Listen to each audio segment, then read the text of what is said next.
Hey, what up? You know the face, you know the name, you know the voice. One on Mr. Thanksgiving DJ Drama. You're rocking with MrTeleferro.com. Holla at me. All right, we are live. We are back with MrTeleferro.com. Y'all know who I'm next to. You know him from any mixtape that's been rocking for the last, 10 plus years now. You know this man has had his hand in it. He's been everywhere musically. He's been doing his thing. You might have heard him with Luca Brasi too. All the dedications from Wayne. We could go on all day with this, but we are here with DJ Drummer. How you doing, man? How you feeling? Good? I'm good. I'm good. You just shut Knoxville down with your DJ set. How was this, and what is it feeling like still being able to come out and fans just loving you after all these years? Man, it's a blessing, man. You know, I've been doing it for a minute, and to come to places like Knoxville, which I don't get to come to that often, and just to receive the type of love that I get. It's very humbling after the years that I've put in and so forth. So, for me, it's a fun ride.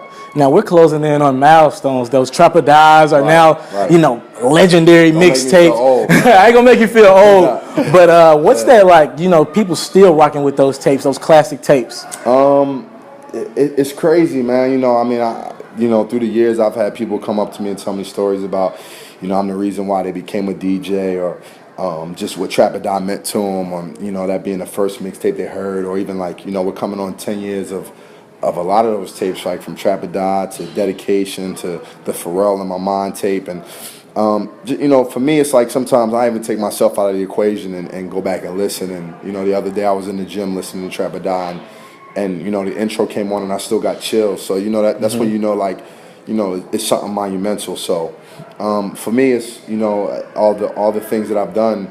It's great because it's part of my career. But I stay focused because it's always about what I do tomorrow, not what I did yesterday. You got a favorite out of all those mixtapes? Nah, that'd be like picking a child, and I got like 100 kids. So it's like every mixtape is it's hard for me to even do a top 10 list. So wow, there's not a lot of DJs that can say that. Yeah, you know what I mean. So I don't know any other DJs that can say. Got a lot of classics. You got a repertoire.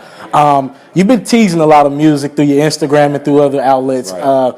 Dedication 6, we got that tease. We got your Gangsta Grills, Quality Street Music too, possibly. Mm-hmm. Anything you can confirm about those two? You just named two good ones that people should be looking out for.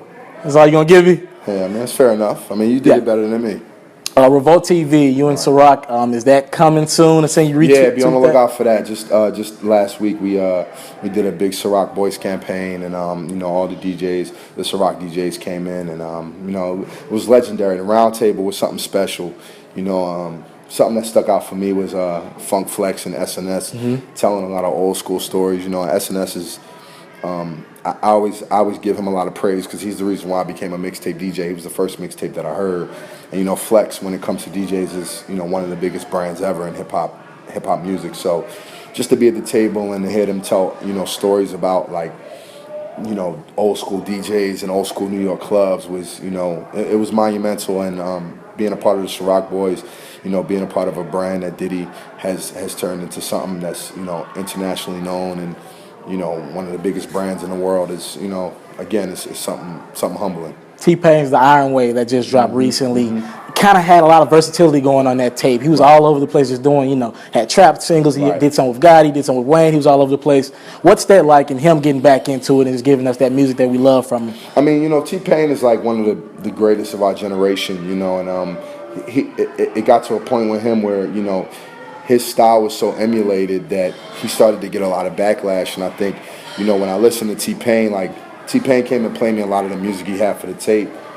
And it was sometimes he doesn't even realize how much of a genius he is, and this was our first Gangsta Grills. He told a story about how we were supposed to do one, a couple years ago, and it didn't happen. So, I know for him, it meant a lot to him. For me, it means a lot. I love being a part of, people's careers where it's for a moment they counted T-Pain out, and I like to, I like to be a part of those projects that, when people be like, okay, T-Pain is here, T-Pain is back, and not even like he never left, kind of similar to when I did Chris Brown in My Zone, at a moment when people was kind of counting Chris out, and that tape kind of, helped catapult him back into where he is today. So, The summer tour with Wiz Khalifa this summer. What can we expect from that? I know it's going to be crazy. Yeah, I don't even know what to expect. I'm just going to get high and have fun.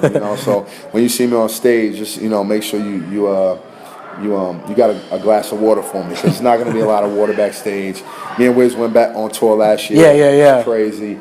this year, you know, Fall Out Boy is joining us, or should we say we're joining them, and we should have a lot of fun. I mean, summer tours are something special, and I'm definitely gonna make it legendary with what I do. No, we got to get you out of here. Anything that you're working on that you want to announce soon in the works? Man, I got so many projects, quality street music. Shout to my man Uzi, shout to Scheme, shout to my man Yaki, shout to the Wedding Crashers, the whole team, my man Lake Show, D Rich, Cannon, Sense, BL, Pat, you know, Mean Street Studios. Shout to Atlantic Records, shout to E1, Ciroc Boys.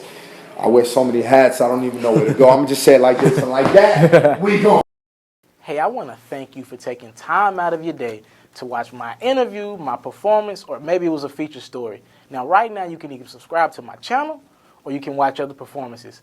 Thank you for taking the time out. It's MrTelephero.com. After seeing Drake sell 1 million copies, does this change your opinion of Views from the Six? Do you now respect it more, or maybe do you respect it less because people are out buying music that you don't